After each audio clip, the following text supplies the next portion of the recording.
Income కోసం చూస్తున్నారా? Part time లో యూట్యూబ్ ఛానల్ స్టార్ట్ చేయండి, డబ్బులు సంపాదించండి. నమస్తే మహాగారు. నమస్తే ఉషా.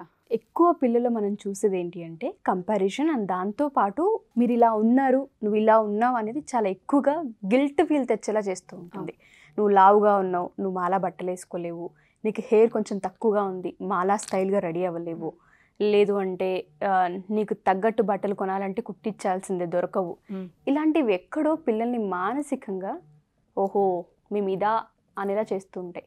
ఈవెన్ ఇంట్లో పేరెంట్స్ కూడా అంటూ ఉంటారు, ఎంత లావ్ అయిపోతున్నావురా, ఎంత తింటున్నావురా, ఎంత హెయిర్ ఫాల్ అవుతుంది, ఇలా మాట్లాడుతూ ఉంటుంటాం. ఎటువంటి ఇంపాక్ట్ని క్రియేట్ చేసే అవకాశం ఉంటుంది అంటారు ఫర్దర్ ఫ్యూచర్లో మనం చూసుకుంటే?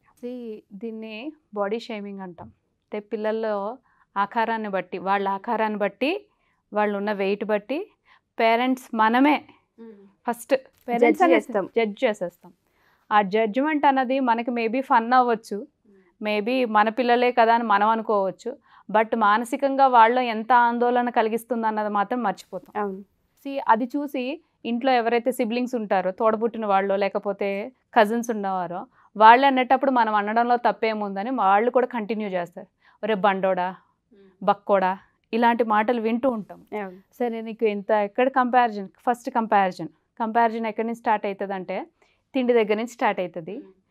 షేప్ గురించి మాట్లాడతాం, అపీరియన్స్ గురించి మాట్లాడతాము, నెక్స్ట్ బట్టలు, చెప్పులు, ఆఖరికి కూర్చున్న ప్లేస్ కూడా కంపారిజనే. నీకు ఈ ప్లేస్ సరిపోతుందా అంటూ ఉంటారు. అరే ఆడికి ఆ ప్లేస్ సరిపోదురా, అరే తనకి ఆ ప్లేస్ సరిపోదురా, వింటూ ఉంటాం. మేబీ అది ఒకళ్ళని బాధ పెట్టే విధంగా ఫన్ ఎప్పుడు చేయకూడదు. ఇది పిల్లలకి నేర్పించాలి ఫస్ట్.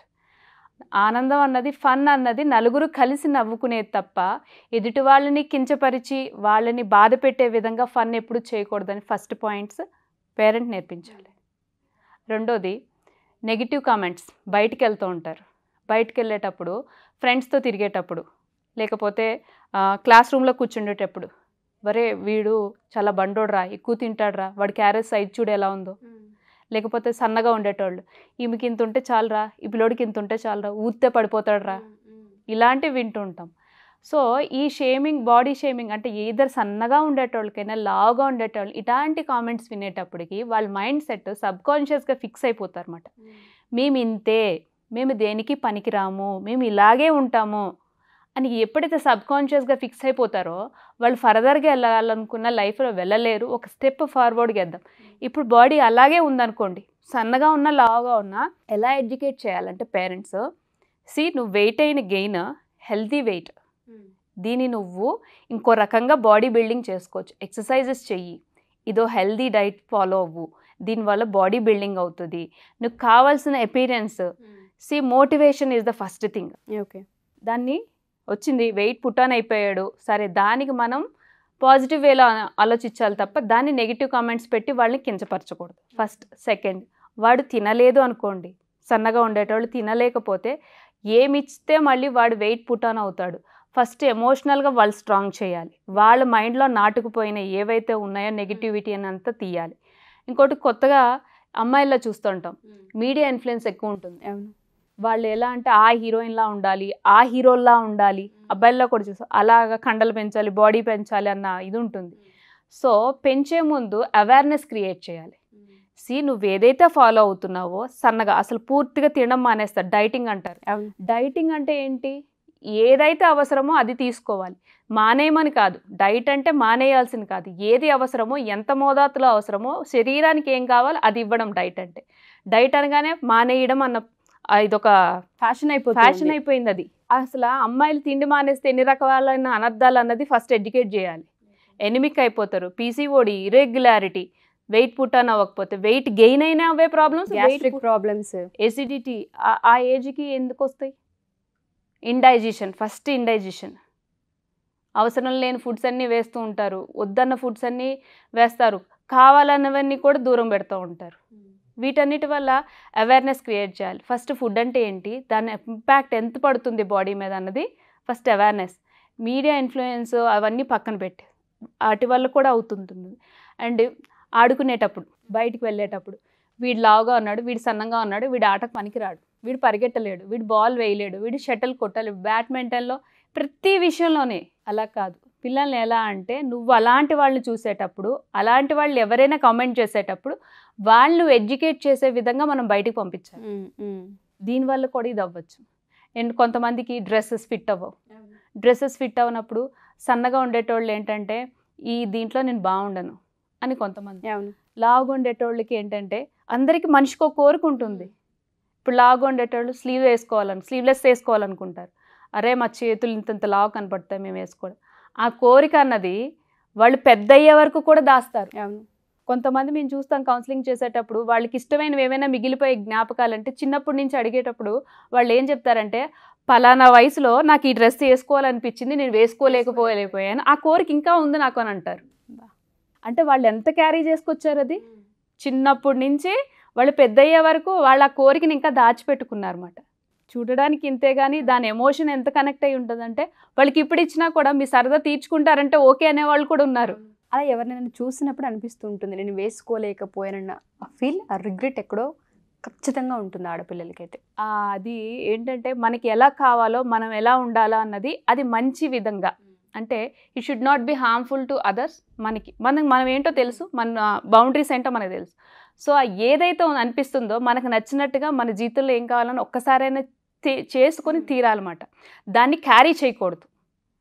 అండ్ షేమింగ్, ఇప్పుడు పేరెంట్స్కి వచ్చేసేటప్పటికి ఎవరైనా నెగిటివ్గా మాట్లాడితే దాన్ని పాజిటివ్ వేలో తీసుకునే విధానం ఇంటిలో నుంచే స్టార్ట్ అవ్వాలి. సెల్ఫ్ క్రిటిసిజం అన్నమాట. ఎలా అంటే తనను తాను తక్కువ చేసుకుంటారు, ఇన్సెక్యూరిటీ ఫీల్ అవుతుంది, నేను దేనికి పనికిరానన్న ఫీలింగ్, ఇవి ఫస్ట్ పిల్లల్లో డెవలప్ అయ్యేవి. ఇలాంటివి డెవలప్ అవ్వకుండా చూడాలని అంటే ఫస్ట్ ఇంట్లో నుంచే స్టార్ట్ అవ్వాలి. సో పేరెంట్స్ ఫస్ట్ ఏవైతే నెగిటివ్ కమెంట్స్ ఉన్నాయో అవి మనం అనడం మానేయాలి.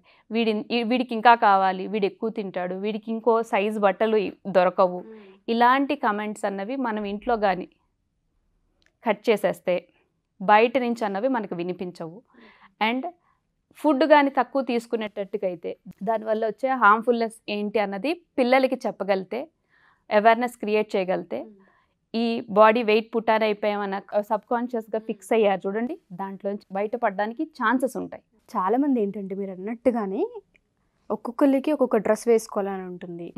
కొన్ని సందర్భాల్లో ఇంట్లో పేరెంట్స్కి పెద్ద ఫరక్ పడదు, వాళ్ళకి అనిపించదు, కానీ బయట ఎవరో ఏదో అనుకుంటారని చెప్పి మానేస్తూ ఉంటాం. అంటే అది ఎక్కడో ఖచ్చితంగా ఎవరో అనుంటారు కాబట్టి ఆ ఫీల్ని క్యారీ చేస్తూ ఉంటారు, దాన్ని అది అలాగే ఉంటుంది. దాంతోపాటు వీళ్ళు పెద్ద అయిన తర్వాత వీళ్ళ పిల్లల విషయం కూడా అదే చేస్తూ ఉంటారు, తెలియకుండా ఇది క్యారీ అవుతూనే ఉంటుంది. ఏ విక్టిమ్ ఈజ్ అ విక్టిమ్. అంటే మనం ఏ వాతావరణంలో పెరిగామో మన పిల్లలు అది చేసేటప్పుడు అది తప్పుగా కనిపిస్తూ ఉంటుంది. తెలియకుండా వాళ్ళని ఇబ్బంది పెట్టే ప్రయత్నం మనం చేస్తూ ఉంటాము. యాజ్ ఏ పేరెంట్స్గా ఫుడ్కి సంబంధించి కానివ్వండి, బట్టలకి సంబంధించి కానివ్వండి, ఆటల్లోకి సంబంధించి కానివ్వండి, వాళ్ళ ఆలోచన విధానానికి సంబంధించి కంపారిజన్ అన్న విషయాన్ని పక్కన పెట్టి మన కెపాసిటీ ఏంటి, మన బౌండరీస్ ఏంటి, మనం ఏ విధంగా మనం డిజైన్ చేసుకోవచ్చు అన్నది పిల్లలకి కనుక పేరెంట్స్ నేర్పించగలిగితే ఫ్యూచర్ అద్భుతంగా ఉంటుంది. రిగ్రెట్స్ అనేవి ఉండవు. ఏ విషయంలో రిగ్రెట్స్ ఉండాలంటే ఏదైనా స్టడీస్కి సంబంధించి కానీ ఇంకేదన్నా మన వల్ల అవ్వనప్పుడు రిగ్రెట్గా ఫీల్ అవ్వచ్చేమో, కానీ మన చేతిలో ఉన్న పనికి కూడా మనం రిగ్రెట్, ఇవన్నీ మన చేతుల్లో ఇవన్నీ. అంటే సమాజం ఎంత ఏమన్నా కూడా సో బయట ఇలా అన్నారు, నేను ఇలాంటి కమెంట్స్ విని వచ్చానని పేరెంట్స్కి పిల్లలు చెప్పేటప్పుడు అదేం కాదు నాన్న, వాళ్ళు అలాగే ఉంటారు, నువ్వు హ్యాపీగా ఉన్నావా లేదా అని తల్లి ఒక మాట అంటే చాలు, వాళ్ళకి అవి ఏమీ కాదు అనిపించవు కూడా. సో బయట ఏం జరుగుతుందన్నది బయట ప్రపంచాన్ని కాసేపు మర్చిపో, నీకు ఆనందాన్ని కలిగించే విషయాలు ఏమున్నాయో నువ్వు మాతో షేర్ చెయ్యి, అది మేము ఇవ్వడానికి ట్రై చేస్తాము.